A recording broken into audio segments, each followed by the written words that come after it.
मेरी जैसी सास बनने में 7 जन्म लग जाएगा।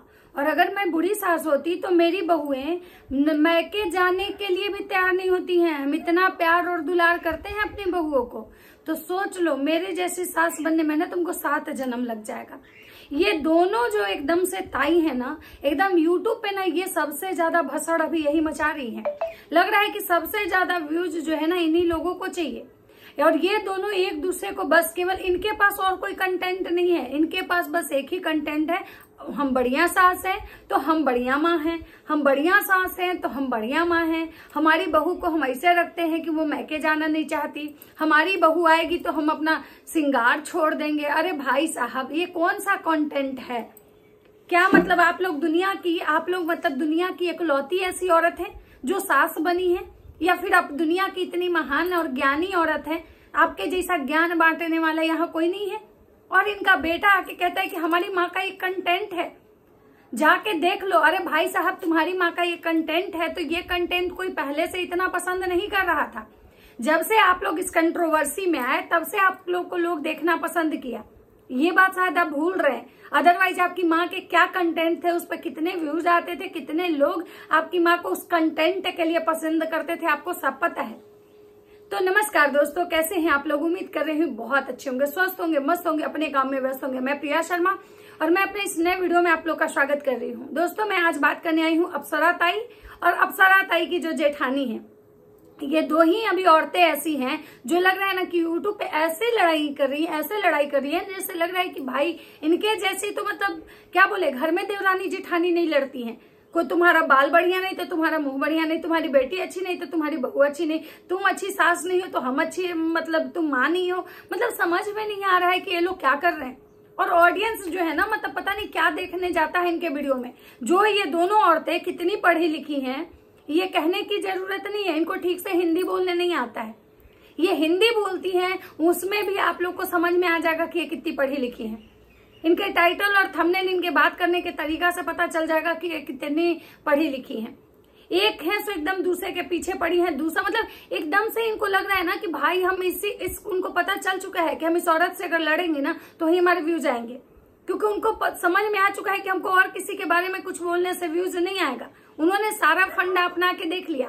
उन्होंने ऐसे लड़की के घर वो गई जिसको कि अपना बेटी बनाई तो रिश्तेदार बनी थी, और 5 मिनट नहीं हुआ रिश्ते गायब।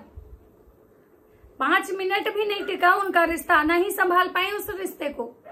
और अब क्या है, अब उनको समझ में आ चुका है, क्योंकि उनको ये समझ में आ गया कि जो इस फैमिली से मतलब ये लड़ाई झगड़ा किया है, कंट्रोवर्सी किया है ना, वो हमेशा हाईलाइट हुआ है। हमेशा उसके जो सब्सक्राइबर है ना बहुत तेजी से बढ़ते हैं, भले गाली खा के ही बढ़ते हैं। ये जहां भी जा रही है बस ज्ञान दे रही है। सास बहू पार्क में जाती है तो सास बहू, घरे बैठती है तो सास बहू, वीडियो बनाती है तो सास बहू, रील्स बनाती है तो सास बहू। अरे चाची, सास बहू से ऊपर उठिए। आप कोई महान आत्मा नहीं है कि आपके ज्ञान का अगर आप प्रकाश डालेंगी तो समाज सुधर जाएगा। आज तक एक बात बताइए कि कहाँ कौन से घर को आप सुधारी हैं? हर जगह शोषण होता है औरतों का। हर जगह समाज में बहुत सारे ऐसे केस आते हैं जहाँ पे औरतों के साथ बहुत गलत होता है, बहुओं को जला दिया जाता है, मार दिया जाता है। नहीं है तो आप इससे अच्छा कोई महिला मोर्चा ज्वाइन कर लीजिए, कोई ऐसी संस्था ज्वाइन कर लीजिए जहाँ की महिलाओं के कल्याण और उत्थान की बात होती है, जहाँ पे औरतें जाती हैं, मेहनत करती हैं, उनके मैटर को समझती हैं, उनके मैटर को सेटलमेंट करवाती हैं। लेकिन आप क्या कर रही हैं? आप आके एक ही परिवार के पीछे बस उसकी बहू। क्या सच में आपको उसकी बहू चाहिए थी? जैसा कि लप्पू भैया बताए थे कि भाई ये चाहती थी कि मेरा और इसका मतलब तलाक हो जाए और अपने बेटे से इसका शादी करवाना चाहती थी। तो कहीं ना कहीं आपकी बातों से अभी लग रहा है कि भाई आपको उस परिवार से ही केवल कंट्रोवर्सी करना है। और ये जो आप ज्ञान देने आते हैं, आप और आपके बेटे जो ज्ञान दे रहे थे कि हमारी माँ किसी को नहीं बोल रही है, हमारी माँ का ये कंटेंट है, तो भाई यहाँ सबके पास दिमाग है। यहाँ कौन क्या बोलता है ना, ऑडियंस उसके बोलने के टोन से पकड़ लेती है कि किसके बारे में ये शब्द बोला जा रहा है, किसको कौन टारगेट कर रहा है। क्योंकि ऑडियंस ना यहाँ पे अगर आप लोग को व्यूज देती है तो देखती है और चीजों को समझ के ही व्यूज देती है। अगर ऑडियंस आप लोग को सपोर्ट करती है या आप लोग को हेट करती है तो कहीं ना कहीं पहले चीजों को बखूबी समझती है कि आप लोग बोल क्या रहे हो। आपको क्या लगता है कि यहाँ पे सब बेवकूफ बैठे हुए हैं? जैसे आप बोल रहे थे मूर्ख हो, सबसे ज्यादा मूर्ख कौन है कहना नहीं चाहिए, आपकी माँ का उम्र हुआ, लेकिन मूर्खाई की सारी सीमा तो आपकी माँ पार कर रही है। उनको ठीक से बोलने तक नहीं आता है। पहले आप उनको बोलिए कि पहले वो सीखें क्या बोलना चाहिए, क्या नहीं बोलना चाहिए, 30 के उम्र में क्या नहीं करना चाहिए। कभी कहती हैं जिंदगी अपने हिसाब से जीना चाहिए, कभी कहती हैं कि नहीं समय के साथ इंसान को बदलना चाहिए, कभी बोलती हैं कि बहू आ जाने के बाद सास को श्रृंगार छोड़ देना चाहिए। भाई ये कौन सा कंटेंट है, ये कौन सा कंटेंट है आपकी माँ का? और कौन वो लोग हैं जो आपकी माँ को पसंद करते हैं ऐसे कंटेंट के लिए कि हमेशा बहू को और सास को और बहू को टारगेट करते रहना? इससे क्या समाज में क्या मैसेज जा रहा है? मैं मानती हूँ कि बहुत ऐसे घर हैं जहाँ बहुओं का शोषण होता है, लेकिन बहुत ऐसे घर यहाँ भी ये भी हैं जहाँ सासों का भी शोषण होता है। तो आप पार्टिकुलर एक इंसान को ये नहीं कह सकते हो कि नहीं बहू के साथ ऐसा करना चाहिए, बहू को चाय बना के देना चाहिए, बहू के सेवा करना चाहिए। बहुत ऐसे परिवार हैं जहाँ बहुओं के लिए बहुत कुछ किया जाता है, उसके बावजूद भी वो बहू उनको कोर्ट कानून केस का सबका दरवाजा दिखा देती हैं। बहुत सारी ऐसी जगह है जहाँ बहुएं बहुत अच्छी होती हैं, बहू अपना पूरा फर्ज निभाती है, लेकिन उनके बाद में उनके इन लॉज जो होते हैं ना, उनके लिए मतलब पता नहीं क्या क्या नहीं करते हैं। उस बहू को कोई कोई तो मार भी देता है। तो ये जो ज्ञान की प्रकाश जो आपकी माताजी डाल रही हैं, सबको समझ में आ रहा है कि आपकी माताजी क्या ज्ञान की प्रकाश डाल रही हैं। पहले आपकी माताजी ने उस परिवार से कंट्रोवर्सी की, लड़ाई किया, झगड़ा, गाली गलौज, जब सारे लिमिट क्रॉस हो चुके, जब सब कुछ उनको समझ में आ गया कि अब तो सामने वाला सरेंडर कर दिया, अब सामने वाले को तो हम डायरेक्ट ऐसे गाली दे नहीं सकते हैं, तो भाई अब सामने वाले के लिए क्या बचा है हमारे पास? तो बस बेटा बहू वाला कंटेंट बचा हुआ है। तुम्हारी बहू ऐसे, तुम्हारी बहू ऐसे, तुम ऐसी सास हो, तुम ऐसी सास हो। अरे भाई उसकी बहू, वो कैसा हूं अपनी बहू को रखे, कैसा हूं रखे, इससे आपको क्या है दर्द हो रहा है? आप जहां भी जा रही हैं, पार्क में जा रही हैं, कहीं भी जा रही हैं और वही ज्ञान का प्रकाश डाल रही हैं, और आपको लग रहा है कि भाई लोग आपको पोक कर रहे हैं। मुझे तो लग रहा है कि आप लोग को पोक कर रहे हैं। आप बार बार एक ही चीज रिपीट एंड रिपीट लेके आ रही है, तो मुझे तो लग रहा है आप पोक कर रहे हैं। आपका कोई भी ऐसा वीडियो नहीं है जो आपके फैमिली, आपके परिवार से रिलेटेड कुछ आप बोल रहे हैं। आपकी एक बेटी है, बहुत एक सुंदर नाती है। भाई सबके जो भी बच्चा होता है ना, किसी भी माँ के लिए उसकी बेटी बहुत सुंदर होती है, उसका बेटा बहुत सुंदर होता है, उसका नात नातिन पोता पोती जो होता है ना बहुत खूबसूरत होता है। दुनिया के लिए भले दुनिया के नजर में उसकी बहू कैसे भी हो, दुनिया के नजर में उसकी बेटी कैसी भी हो, दुनिया के नजर में उसका बेटा कैसा भी हो, लेकिन एक माँ के लिए ना उसका बेटा बेटी बहू जो भी होते हैं ना बहुत परफेक्ट होते हैं।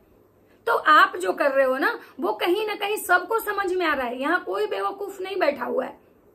भाई आपको अगर कंटेंट नहीं मिल रहा है, आपको अगर अपना दिखाना है, आप इंटरटेनमेंट दिखाते हो, जैसा कि आपके बेटा बोल रहे हैं कि हम लोग का काम है फुल इंटरटेन करना आप लोगों को, लेकिन आपके माँ के ब्लॉग से तो कहीं भी इंटरटेनमेंट नहीं दिख रहा है। आपके माँ के ब्लॉग से कहीं ना कहीं मतलब कि जो है ना ये दिख रहा है कि वो किसी न किसी को पोक कर रही हैं। और रही बात कि आपकी माँ जो मैसेज दे रही है, तो भाई उन सासों के बारे में भी उनको बोलना चाहिए, उन सासों के बारे में भी 4 शब्द बोलना चाहिए। जो सास कहीं ना कहीं बहू की वजह से हर वो चीज देखती हैं जो उन्होंने कभी जीवन में नहीं देखा है।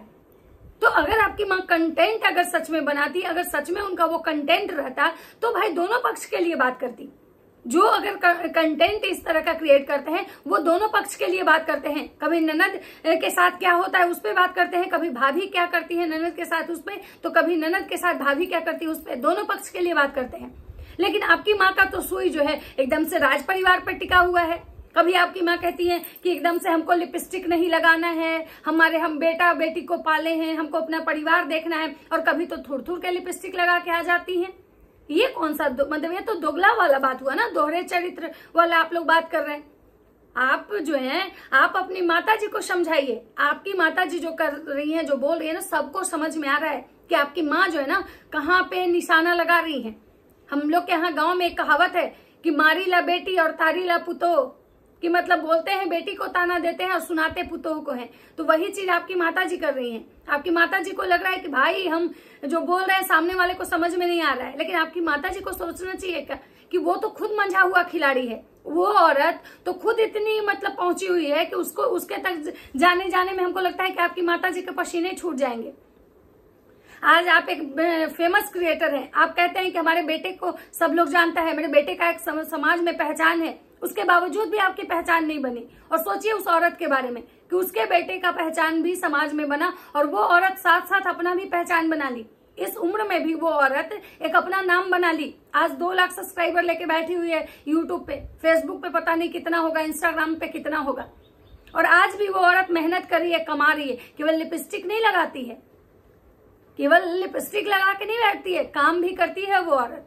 वो औरत जितनी एक्टिव रहती है, जितना काम करती है, वो मतलब वो भी एक काबिले तारीफ है। हर इंसान में केवल कमियां नहीं होती हैं, इंसान में कुछ अच्छाइयां भी होती हैं, तो आप उनकी अच्छाइयों को भी देखिए। अगर आप कहावत है कि सूप दूसरे चलनी के, सॉरी चलनी दूसरे सूप के, जेकरा में खुद 77 गो छेद।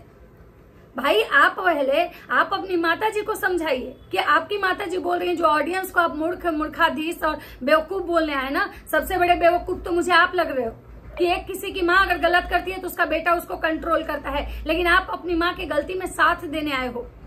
आपकी माँ ने जिस तरह से गंदगी की, जिस तरह से ट्रेन में बैठ के आपकी माँ जो बकैती की थी, आपको तो उसी समय रोकना चाहिए था, लेकिन आप वहां पे मजे ले रहे थे, सुन रहे थे। क्यों? क्योंकि आपको किसी और को जिताना था, किसी और के साथ खड़ा होके किसी और को टारगेट करना था। लेकिन जब आपको खुद मुंह के बल पड़ा, खुद जब सामने वाले ने आपको लात मार दिया, तो आज आप कह रहे हो कि हमको किसी से कोई रिश्ता नहीं रखना है, हम दूध का जला छाछ भी फूंक के पीते हैं। तो आपको ये पहले सोचना चाहिए था कि आखिर क्या था ऐसा, कुछ तो हुआ होगा ना भाई। जो परिवार किसी के लिए इतना किया है, उसको यूट्यूब पे एक पहचान दिलाया, उसके बाद भी अगर वो लड़की उसके साथ खड़ी नहीं हुई तो एक हाथ से तो ताली नहीं बजी होगी, कहीं ना कहीं गलती तो दोनों की होगी। तो आपको उस समय तो मजा आ रहा था, क्योंकि उस समय तो आपको कास्टिज्म करना था, उस समय तो आपको बस अपना राजपूताना शान दिखाना था कि हम राजपूत हैं। तो भाई साहब, राजपूत जो होते हैं ना, वो एक जुबान के पक्के होते हैं। मैंने ऐसा सुना है कि राजपूत जो होते हैं ना, अपने जुबान के लिए कट जाते हैं, लेकिन अपने जुबान से पीछे नहीं हटते हैं। लेकिन हमने तो आप लोगों को यही देखा कि आप जो हैं बोले एक समय में कि वो गलत है या सही है, हम उसके साथ खड़े होंगे, और आज कह रहे हैं कि मेरा किसी से कोई बातचीत नहीं होता है, कोई किसी से मेरा कोई लेना देना नहीं है, मैंने सबसे रिश्ते खत्म कर दिए क्योंकि मेरा दूध से मुंह जल चुका है। तो आप तब भी गलत थे और आज भी आप गलत हैं। तब आप इसलिए गलत थे क्योंकि तब आपने किसी और की लड़ाई में कूदा, किसी और के कहने पे आपने किसी और के साथ कंट्रोवर्सी की, किसी और के लिए आपने उस समय ये कंट्रोवर्सी स्टार्ट की। और आज आप इसलिए गलत हैं क्योंकि आप अपने बोले हुए बात पे भी आप अडिग नहीं रह पाए। तो आप जो ये ऑडियंस को या किसी को भी मूर्खाधीश बोल रहे हो ना, तो सबसे बड़ा मूर्खाधीश तो मुझे आप लोग लग रहे हो। पैसे से, घर से, प्रॉपर्टी से, गाड़ी से कुछ नहीं होता है, उससे इंसान ज्ञानी नहीं हो जाता है। आपकी माँ का ही कहना है कि पैसे, ये गाड़ी बंगला क्या है, ये तो ईएमआई पे मिलता है, और बात कहीं ना कहीं बिल्कुल सही है।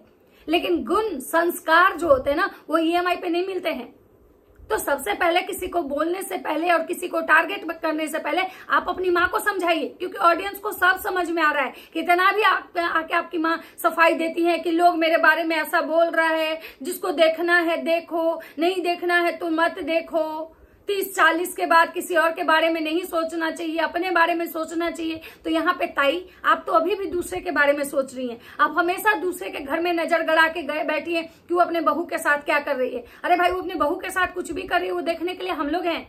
हम रिएक्शन चैनल चलाते हैं, हम लोग बताते हैं कि आप कहाँ पे गलत हैं, लेकिन आप तो ब्लॉगिंग करती हैं, आप तो लोगों को एंटरटेन करती हैं। फिर आप किसी पे कटाक्ष करने का, किसी को टारगेट करने का, किसी पे रिएक्शन देने का आप इसका मतलब है कि आप ऐसा कीजिए, आप ब्लॉगिंग छोड़ दीजिए, आप भी रिएक्शन चैनल चलाइए और आराम से बैठ के एकदम टारगेट करते रहिए राज परिवार को। तो मैं यही कहना चाहूंगी कि यहाँ पे जो ये माता जी ज्ञान दे रही है ना, मुझे यही है कि भाई, अगर आप ज्ञान दे रहे हो और सच में अगर आपका कंटेंट है ना, तो हर मुद्दे पे आप बात करो। केवल सास और बहू वाला मुद्दा नहीं, हर मुद्दे पे आप बात करो। समाज में बहुत सारी चीजें ऐसी होती है, समाज में बहुत सारे ऐसे रिश्ते होते हैं जिसको लेके एक दूसरे में मिसअंडरस्टैंडिंग होती है। तो हर मुद्दे पे आप बात करो, अगर आप समाज की बात कर रहे हो। और नहीं तो अगर आपको पर्सनल खुन्नस है तो अपना निकालते रहो। बाकी आप लोग को क्या लगता है, अपनी अपनी राय कमेंट सेक्शन में जरूर दीजिएगा। तो चलिए मिलते हैं नेक्स्ट वीडियो में, तब तक सबको बाय बाय।